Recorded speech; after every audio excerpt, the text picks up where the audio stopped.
पहिला दिवस आहे या चोपडा पंचक्रोशी मध्ये।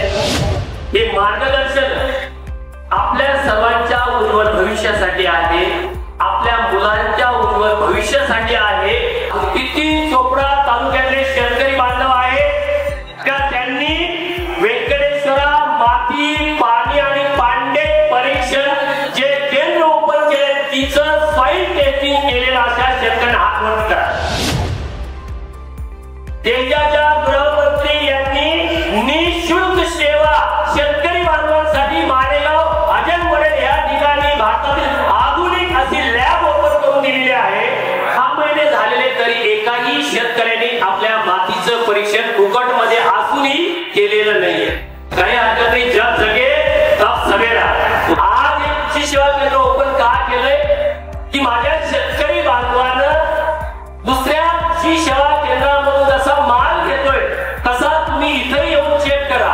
खरोखर हे कृषी सेवा केंद्र आता आपलं आहे, मी इथला मेंबर आहे, मग माल ओरिजिनल आहे का, त्याचे 2 रुपये कमी आहे का, माझे 2 रुपये वाचतात का, मला या कृषी सेवा केंद्राच्या माध्यमामध्ये शेतीचं काही मार्गदर्शन भेटतंय का, किंवा मी याच्याशी जोडल्यानंतर येणाऱ्या वर्षामध्ये मी पिकवलेल्या मालाला हे लोक मार्केट बाजारात उपलब्ध करून देतील का।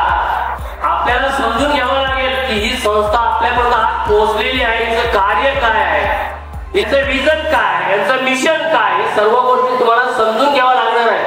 पण त्याच्यात 1000 माता बहिणी जुळलेल्या आहेत व्यंकटेश्वर सोबतला। 5 एकर शेती होत नाही, 10 एकर शेती होत नाही, 20 एकर शेती होत नाहीये। मग ही व्यंकटेश्वरा एकत्र येऊन 528 एकर शेती एकत्र येऊन करते। 1,500 गिरगाई, आता तो 2.25 लाख ते 2 लाख मेंबर झालेला आहे। म्हणजे हा जो ग्रोथ चाललेला आहे हा किती मोठ्या लेवलला चाललेला आहे, तरी आपण म्हणतो की मी अजून व्यंकटेश्वराचा मेंबर नाहीये। सेंट्रल गव्हर्नमेंटनी या संस्थेला काही रूल्स रेग्युलेशन्स निर्धारित करून दिलेले आहेत। फर्स्ट फेज मध्ये 1,000 रुपये शेअर्सच्या प्रमाणात 10 कोटीचं ऑथराइज शेअर्स कॅपिटल दिलेलं आहे। जसं तुमचं बँकेला असतं shares capital 10 times of paid up capital, त्याच्या 10 पट पेड अप कॅपिटल दिलेलं आहे। निधी उभारणी जसं साखर कारखाना उभा असतोय, शेतकऱ्यांनी पिकवलेला माल आपल्याला जर काही बाहेरच्या देशात पाठवायचा असेल, वेगवेगळ्या राज्यामध्ये पाठवायचा असेल तर आपल्याला एकत्र यावं लागणार आहे।